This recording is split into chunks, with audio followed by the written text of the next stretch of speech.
Hello guys, வணக்கம் and welcome back to சிறப்பு media 2.0. நான் உங்கள் உதய். இந்த வீடியோவில் நம்ம எதை பற்றி பார்க்க போகிறோம் அப்படின்னு பார்த்தீங்கன்னா, பிக் பாஸ் சீசன் 9 12வது வாரத்துக்கான 4வது நாளுக்கான காலை நேர ஓட்டிங் முடிவுகளை தான் இந்த வீடியோவில் முழுசாக பார்க்க போகிறோம்.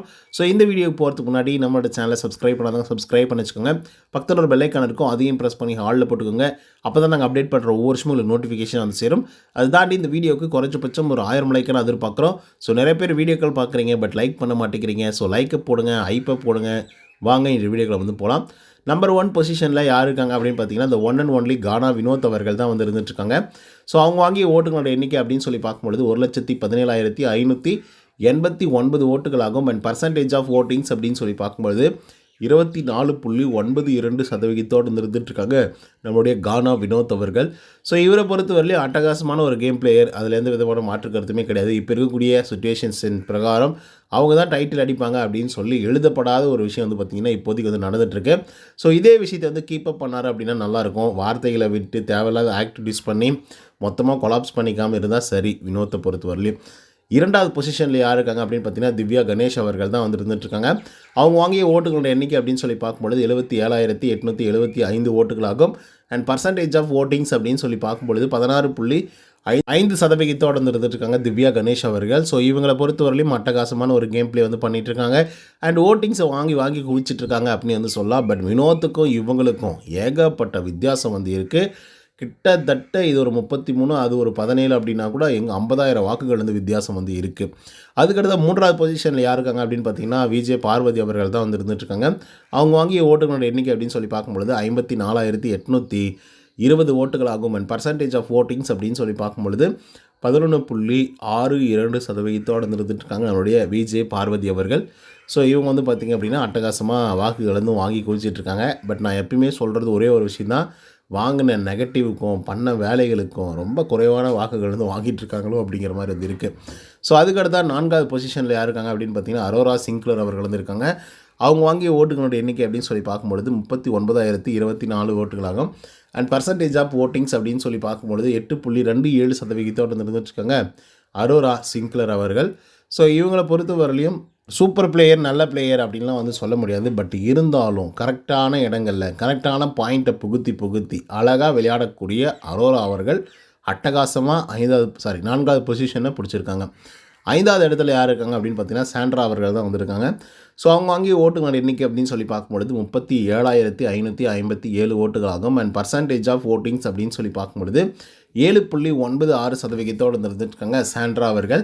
ஸோ சாண்ட்ராவை பற்றி நம்ம சொல்லணும் அப்படின்னு பார்த்திங்கன்னா இன்னும் இல்லை சொல்கிறதுக்கு, இப்போதைக்கு வந்து இன்னுமே கிடையாது. ஏன் அப்படின்னு பார்த்திங்கன்னா, ஓட்டிங்ஸும் ஒன்றும் பெருசாக வரல, பர்ஃபார்மன்ஸும் பெருசாக வந்து வரல. ஏதோ ஒன்று லாஸ்ட் வீக்கில் வந்து ட்ரை பண்ணாங்க. பட் அது வந்து பார்த்திங்கன்னா அவங்களுக்கு செம்ம பேடாக வந்து போய் சேர்ந்துருச்சு. ஸோ அதனால் வந்து பார்த்திங்கன்னா பெருசாக எதுவுமே எடுபடலை.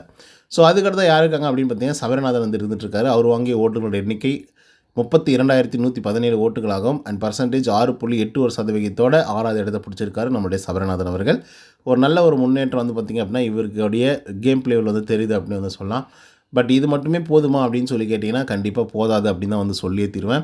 ஏன்னா இன்னும் நிறைய விஷயங்கள் வந்து இவர் வந்து பண்ணணும். ஆனால் இன்னும் டைமே வந்து கிடையாது. ஆல்ரெடி டிசைடர் லெவலில் தான் வந்து இருந்துகிட்ருக்கு யார் வின் பண்ண போகிறாங்க அப்படிங்கிற மாதிரி. ஸோ ஆனாலே சபரிநாதனுக்கு வாய்ப்புகள் ரொம்ப கம்மி. 7வது பொசிஷனில் கனி அவர்கள் இருந்திருக்காங்க. 30,286 ஓட்டுகளாகும். அண்ட் பர்சன்டேஜ் ஆஃப் ஓட்டிங்ஸ் அப்படின்னு சொல்லி பார்க்கும்பொழுது 6.42% இருந்துகிட்ருக்காங்க ராஜமாதா கனி அவர்கள். ஸோ இவங்களுடைய கேம் பிளேவை பொறுத்தவரையிலையும் மற்றவங்களை குறை சொல்கிறது அப்படிங்கிறதே இப்போதைக்கு ஃபுல் டைம் ஜாப்பாக வந்து வச்சுட்ருக்காங்க. ஏன்னா திவ்யா கணேஷ் அவர்களும் கனி அவர்களும் வந்து பார்த்திங்கன்னா மாறி வந்து பார்த்திங்கன்னா இப்போதைக்கு குறை சொல்லிக்கிட்டே வந்து இருந்துகிட்ருக்காங்க. என்னடா கிடைக்கும் அப்படின்னு சொல்லி சுற்றிக்கிட்டே வந்து இருந்துகிட்ருக்காங்க. ஸோ அது ஒன்றும் நல்லதில்லை, பார்த்துக்கோங்க கனியக்கா, பார்த்துக்கோங்க. அதுக்கடுத்து 8வது பொசிஷனில் விக்ரம் அவர்கள் வந்து இருக்காங்க. அவங்க வாங்கிய ஓட்டுகளோட எண்ணிக்கை அப்படின்னு சொல்லி பார்க்கும்பொழுது 29,773 ஓட்டுகளாகும். அண்ட் பர்சன்டேஜ் ஆஃப் ஓட்டிங்ஸ் அப்படின்னு சொல்லி பார்க்கும்பொழுது 6.31% இருந்துகிட்ருக்காங்க நம்முடைய விக்ரம் அவர்கள். ஸோ இவரை பொறுத்தவரையிலையும் ஒரு சரியான பிளேயருங்க, செம்மையான ஒரு பிளேயர். பட் அவரோட நிலைமையை யோசிச்சு பார்த்திங்களா, மக்கள் காலில் போட்டு மிதிக்காமல் அப்படியே முகத்திலையும் மிதிச்சிருக்காங்க அப்படின்னு தான் வந்து சொல்லணும். ஏன்னா ஓட்டிங்ஸ் பாருங்கள், 8வது இடத்துல இருக்காங்க. நல்லவனாக இருந்தால் மக்களுக்கு வந்து பிடிக்காது போல். 9வது பொசிஷனில் அமித் பார்கவ் அவர்கள் வந்திருக்காங்க. 29,137 ஓட்டுகளாகும். அண்ட் பர்சன்டேஜ் ஆஃப் ஓட்டிங்ஸ் அப்படின்னு சொல்லி பார்க்கும்பொழுது 6.17% இருந்துகிட்ருக்காங்க நம்மளுடைய அமித் பார்கவ் அவர்கள். ஆக்சுவலாக அமித் பார்கவ் அவர்கள் வந்து பார்த்திங்க அப்படின்னா கொஞ்சம் கொஞ்சமாக அப்படியே வந்து நாட்களை தள்ளிட்டு வந்துட்டு இருந்தார். முன்னாடி எல்லோரும் வீக்கராக இருந்தாங்க, அதனால் அமித் அவர்கள் சேவாக்கப்பட்டிருந்தாங்க. பட் இப்போ அப்படி கிடையாதேப்பா, இருக்கிறதுலே நீங்கள் தானப்பா வீக்கு அப்படின்ற மாதிரி இருந்திருக்கு. ஸோ அதனால் எவிக்டாக வெளியே போயிடுவாங்க.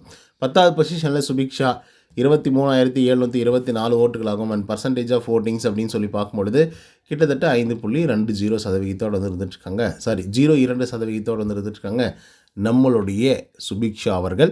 ஸோ சுபிக்ஷாவை பற்றி நம்ம சொல்லணும் அப்படின்னு பார்த்திங்கன்னா சொல்கிறதுக்கு ஒன்றுமே கிடையாது. இப்போ தான் வந்து பார்த்திங்க அப்படின்னா சரியாக வந்து பார்த்திங்கன்னா ஒரு வேலையை வந்து பண்ணிகிட்ருக்காங்க அப்படின்னு வந்து சொல்லலாம். அதாவது நேற்றுக்கு லைவ் பார்த்துருந்தீங்க அப்படின்னா கண்டிப்பாக தெரிஞ்சிருக்கும். பார்வதியோட லிப்ஸ்டிக் வந்து இருக்கு இல்லையா, அந்த லிப்ஸ்டிக் வந்து பார்த்திங்க அப்படின்னா அந்த பாத்ரூம் ஏரியாவில் ஒரு கபோர்டில் வந்து வச்சுருக்காங்க. அந்த ரோல்லாம் வைப்பாங்களா அந்த இடத்துல.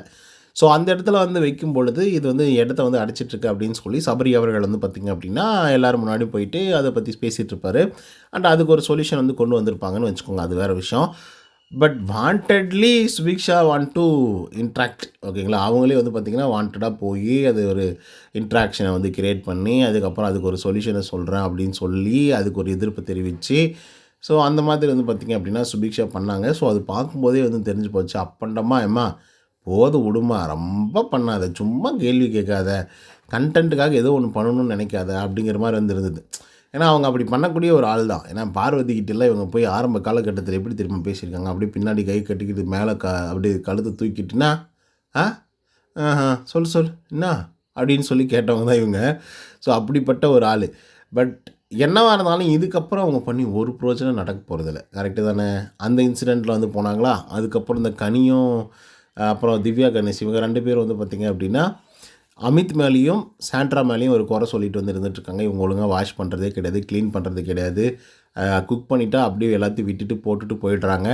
ஸோ இது வந்து கேட்குறதா கேட்கக்கூடாதா அப்படின்ற மாதிரி அவங்க ஒரு டிஸ்கஷனுக்குள்ளே வந்து போகும்போது அப்பயும் வந்து பார்த்திங்கன்னா இவங்க உள்ளர புகுந்து இதெல்லாம் ஒரு விஷயமா, கொஞ்சம் எல்லாம் பார்த்து பண்ணிக்கோங்க, ஏங்க எப்படி பண்ணுறீங்க, இல்லை கூப்பிட்டு பேசுங்க அப்படின்னு சொல்லிட்டு சம்மந்தமே இல்லாத இடங்கள்லாம் போய் மூக்க நுழைக்கிறாங்க சுபிக்ஷா அவர்கள். ஸோ ஆக்சுவலாக அது ஒரு சம்மந்தம் இல்லாத ஒரு இடமாக இருந்தாலும் அவங்களுக்கு ஒரு சம்மந்தம் இருக்குது. ஏன்னா அந்த வீட்டில் அவங்க வந்து இருக்காங்க, ஒன் ஆஃப் த பிரஜையாக வந்து இருக்கும் பொழுது. ஸோ கண்டிப்பாக அவங்க வந்து கேட்கலாம், தப்பு கிடையாது. பட் இப்போ கேட்டு என்னம்மா பிரயோஜனம், இன்னும் ஒரு நாள் மட்டும்தான் இடையில், நாளைக்கு ஒரு நாள் மட்டும்தான் இருக்குது. நாளைக்கு ஒரு நாளில் வந்து நீங்கள் ஒன்றுத்தையும் பண்ணிட முடியாது. ஸோ ஆல்ரெடி வந்து பார்த்திங்க அப்படின்னா எல்லாம் ஓட்டிங்ஸ் எல்லாம் பரபரப்பாக வந்து போயிட்டுருக்கு. ஸோ அது அப்படி இருக்கக்கூடிய நிலமையில் வந்து இவங்க என்ன கண்டென்ட் கொடுத்தாலையும் மறுபடியும் மக்கள் போய் ஓட்டை போட்டு சேவ் பண்ண போகிறதில்ல. அதனால் சுபிக்ஷா போதும், இருந்த வரைக்கும் நல்லபடியாக இருந்துட்டு வெளியே வந்துடு. ஏன்னா எல்லாருக்குமே அப்படி தான் வந்து கொடுத்துட்ருக்காங்க. ஏன்னா லாஸ்ட் வீக்கெல்லாம் எஃப்ஜி எவ்வளோ தூரம் சண்டை போட்டான் தெரியுமா, மூடிட்டு உட்காருங்க அப்படின்ற மாதிரி வார்த்தையெல்லாம் கூட பயன்படுத்திகிட்டு இருந்தான். ஸோ அப்படிப்பட்ட வார்த்தைகளை பயன்படுத்துனதெல்லாம் சொல்லப்போனால் எபிசோட்லேயே போடல. ஏன்னா அவனை காப்பாற்றி அவனை நல்லவனாக வந்து வெளியே அனுப்புகிறாங்க, ஓகேங்களா. ஸோ அந்த மாதிரி எதுவும் டிஸ்டர்பன்ஸ் பண்ணாமல் பெரிய பிரச்சனையெல்லாம் பண்ணாமல் அழகாக வெளியே வந்துடுங்க, முடிச்சுக்கலாம், அவ்வளோதான். ஓகே மக்களே, இன்றைக்கான ஓட்டிங் முடிவுகளை பார்த்துட்டோம். ஸோ இதை பற்றி உங்களோட கருத்துக்கள் என்ன அப்படிங்கிறத கமெண்ட்ஸில் சொல்லுங்கள். இந்த வீடியோ பிடிச்சிருந்தால் லைக் அண்ட் சப்ஸ்கிரைப் பண்ண மறந்துடாதீங்க. இன்னொரு தவிர அண்டில் தான் பாய் ஃப்ரம் உதய். நன்றி, வணக்கம்.